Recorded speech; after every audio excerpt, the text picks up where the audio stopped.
Apakah kamu tahu apa itu angen lada? Angen lada merupakan makanan sejenis gulai khas dari kota Pandeglang, Banten. Dengan bahan pokok yaitu daging kerbau dan ciri khas bumbu rempah yaitu menggunakan daun walang dengan rasa cenderung pedas. Angen lada merupakan makanan turun-temurun yang biasanya disajikan pada perayaan hari besar seperti Hari Raya Idul Fitri.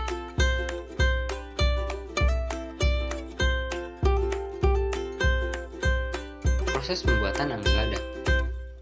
Yang pertama, siapkan semua bahan yang diperlukan untuk membuat sayur angen lada. Kemudian, bahan daging kerbau dan jeroan dibersihkan dan dipotong kecil. Setelah itu, daging dan jeroan direbus.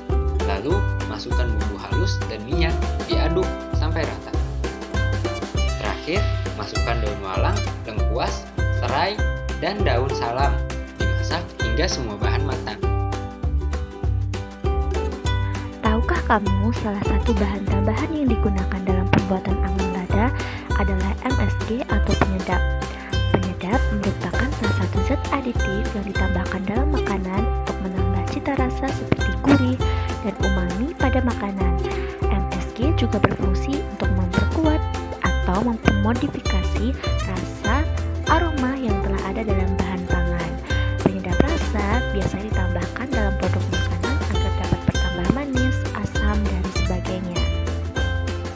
MSG telah ditemukan sejak tahun 1899 yang mana seorang profesor di Tokyo Imperial University mengembangkan substansi rasa umami yang berasal dari ion-ion glutamat. Kemudian pada tahun 1909, Kikunai dan Saburosuke Suzuki mengkomersialkan penemuan rasa umami sebagai penyedap yang bernama Ajinomoto. Sejak saat itu, rasa baru yang disebut umami itu berasal dari kata umai yang artinya lezat dan disebarluaskan. Penyedap rasa terbuat dari dua jenis, yaitu penyedap alami seperti bawang merah, bawang putih, lada, cengkeh, pala, merica, serai, kayu manis, maupun rebusan tulang dan juga daging. Sedangkan untuk penyedap buatan terdapat vetsin yang mengandung MSG atau monosodium glutamat dan MNG atau mononatrium glutamat. Tahukah kamu, ternyata ketika kita mengkonsumsi micin atau MSG secara berlebihan dapat menyebabkan beberapa penyakit seperti otot kaku, nyeri sendi, dan juga kerusakan asam saraf. Nah, selain itu, mengkonsumsi MSG secara berlebihan juga dapat berpotensi untuk mengganggu neuron dan mungkin memiliki efek pada perilaku bagi seseorang yang mengkonsumsinya. Nah, mengkonsumsi MSG dengan takaran 0,5 sampai dengan 1,7 gram per hari biasanya tidak dapat menimbulkan efek samping. Tetapi ketika seseorang mengkonsumsi MSG secara berlebihan, menurut beberapa penelitian ternyata ada dampak yang bisa muncul akibat mengkonsumsi MSG secara berlebihan. Nah, teman-teman, di sini ada beberapa jenis penyakit yang timbul akibat mengkonsumsi MSG secara berlebihan. Nah, yang pertama yaitu Chiner's Restaurant Syndrome. Nah, kondisi ini terjadi ketika seseorang mengkonsumsi MSG lebih dari 3 gram per harinya. Nah, gejalanya ini seperti mual, sakit kepala, kesemutan, jantung berdebar, dan juga nyeri dada. Nah, selanjutnya yang kedua yaitu kerusakan sel saraf. Nah, menurut beberapa penelitian bahwa kandungan MSG dosis tinggi dapat berperan sebagai racun yang dapat menyebabkan kerusakan sel saraf.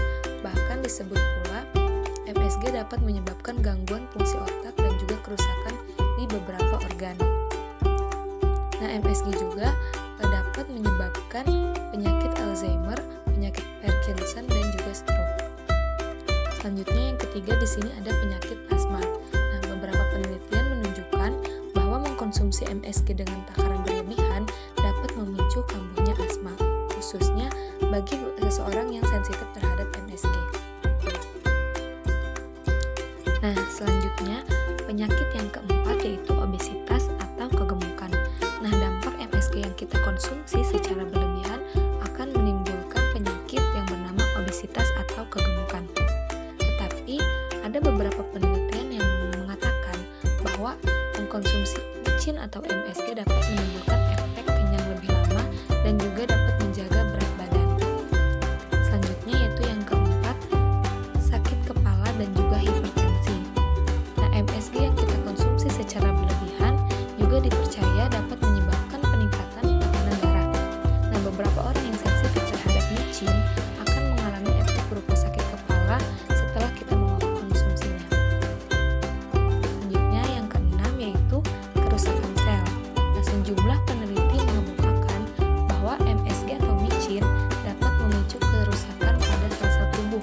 Nah, efek micin itu dapat diprediksi bisa merusak limfosit atau sel darah putih. Selanjutnya yang terakhir yaitu penyakit kerusakan ginjal.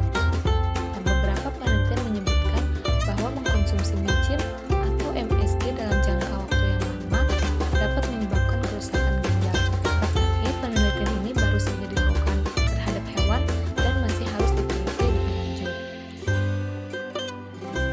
Nah, teman-teman, jadi mengkonsumsi MSG secara berlebihan ternyata juga dapat memicu masalah sistem pernapasan seperti bersin-bersin dan juga menyebabkan asma. Nah, teman-teman, di sini ada yang tahu nggak apa itu solusi untuk kita bisa terhindar dari mengkonsumsi MSG secara berlebihan? Nah, di sini ternyata ada cara lain untuk mengurangi asupan MSG, yaitu dengan menggunakan bumbu yang ada di rumah dengan cara memanfaatkan bahan makanan seperti garam, gula, rempah-rempah, rumput laut, terasi, teri atau rebon, dan yang lainnya. Nah, di sini juga ada cara untuk mengatasi efek samping yang timbul akibat mengkonsumsi MSG secara berlebihan. Yang pertama yaitu meminum air agar kita tetap terhidrasi. Yang kedua yaitu beristirahat secara cukup. Yang ketiga, minum teh jahe atau peppermint untuk mengurangi rasa mual. Dan yang terakhir yaitu minum obat penghilang rasa sakit.